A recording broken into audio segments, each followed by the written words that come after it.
Keyshawn, why don't you start us off? Scale of 1 to 10. How much do you trust AD to play the way he did the other night for the rest of the season? I don't trust that at all. That's a 6. You think about what you said, Skip. Yeah. You said the way he played, do I trust that throughout the course of the rest of the season? I mean, it's impossible because he's up and down, he's up and down, he's up and down. He was up for this particular championship game in Las Vegas. Ooh. Big time up. I mean, he played. Look, if you get this every single night, they're going to win a championship. That's not going to happen. But what's going to happen is, I think, the way that I see it is the games that matter the most, the big games that seem like it matters the most to send the message, those are the games that AD has to show up in, because those are the games that we seem to focus in most when he doesn't play well. We're like, how could you not play well against them? You're supposed to play well against Denver. This is what we're asking you to do against Philadelphia, against Boston, against the teams of the Phoenix Suns, the Golden State Warriors. Those are the teams that matter. So if we can get a third of what he did the other night, we're on our way. We're on our way. And I said this the other night before the tournament started, the championship game. I said, look, if Austin Reeves, LeBron James, and AD, if they play the way that they played in these tournaments, then we're going to win it all. You're going to win it all. Now think about it. You are. The tournaments. I'm only talking about the tournament games. If we get them to play like that in the regular season into the postseason, we're going to win it all. You went 6-0 in the tournament. Go ahead. I mean, it felt like Wyclef and Lauren, you know, he'll be gone till November, but he was gone in November, Skip. And he had single-digit points in 2 of those games. He had 16 one game, 10 versus the Mavericks, 17 versus the Sixers. Lord. When he had the matchup versus Joel Embiid, and he just underperformed. So, I mean, when's the last time LeBron James has had under 10 points, under double-digit points? Isn't he on some kind of record streak? You know, when Jesus was a baby was probably the last time he had a single digits in a ball game. That was a long time ago. And so I appreciate Anthony Davis playing like this because it was a Shaq-like performance. As somebody who has been a Lakers fan since birth, I got to see Shaq perform and dominate like this, and it was cool to see. The frustrating part is that Shaq did this every night.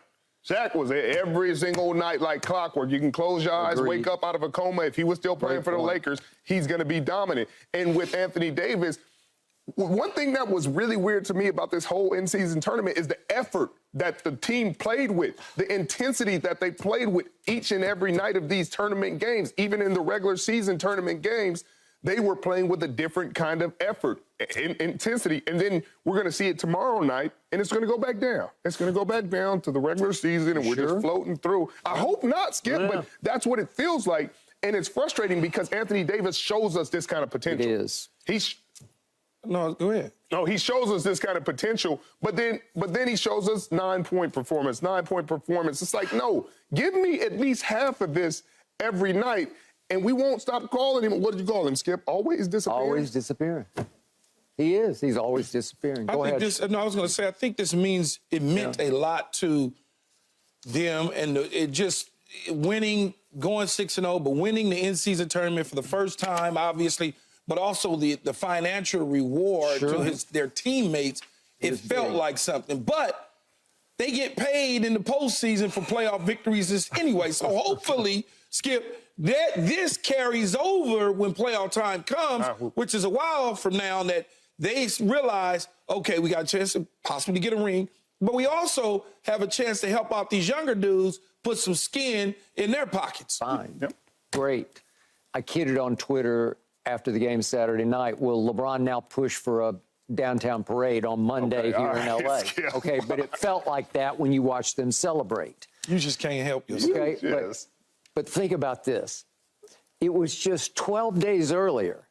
This very same basketball team lost by 44 at Philadelphia. Not an in-season tournament game. I got it, but lost by 4-4 at Philadelphia. And remember, after the game, LeBron was steaming hot. No question. What has to change? A lot. Well, like what? A lot.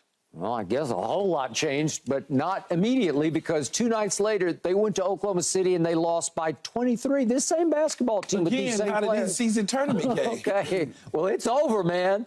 And we're not even to January, and we're not even to Christmas Day, when traditionally the NBA doesn't start until Christmas Day. Well, apparently for LeBron and AD, it started earlier. They played a team on Saturday night that was college hot, like March Madness hot, like rah-rah hot. And that team was overmatched physically on Saturday night. Would you believe points in the paint? LeBron and AD and company scored 86 to Indiana's 44, 86 to 44. You just don't see that very often, that you get points in the painted, 86 to 44. And Anthony Davis absolutely destroyed Miles Turner. And Miles Turner is a really good shot blocker, and he got annihilated. He was 3 for 11 from the floor, wound up with 10 points and 7 rebounds, and he fouled out because he could not deal with Anthony Davis, who's not 7'2" or 7'5", or he's not Wembanyama length, or he's not Shaq 7'1".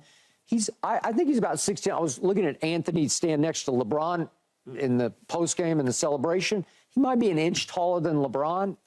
He's not a huge man, but he's got length and he's got guard skills. And when his motor runs, you better get out of the way, because he is going to dominate the paint.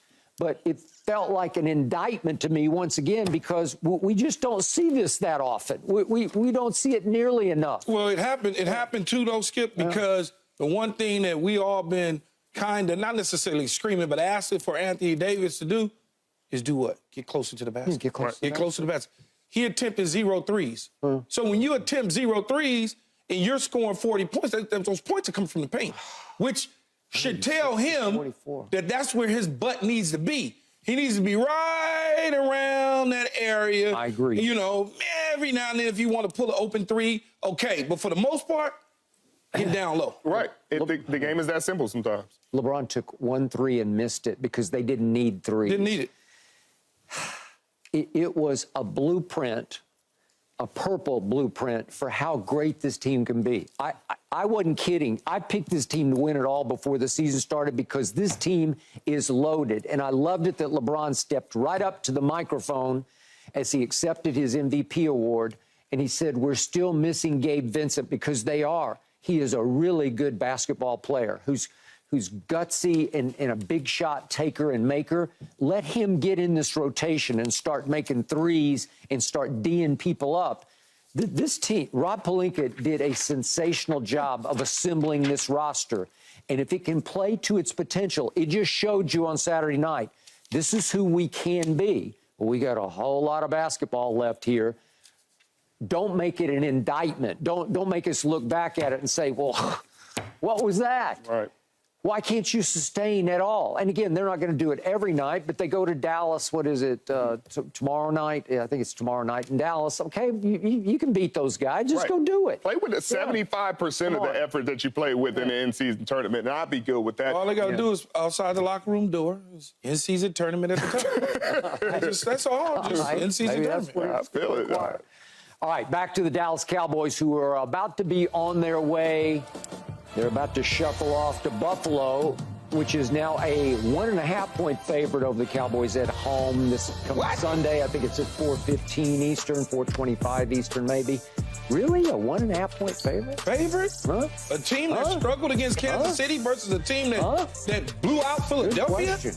Wow. Wow. No mercy, no mercy, no mercy.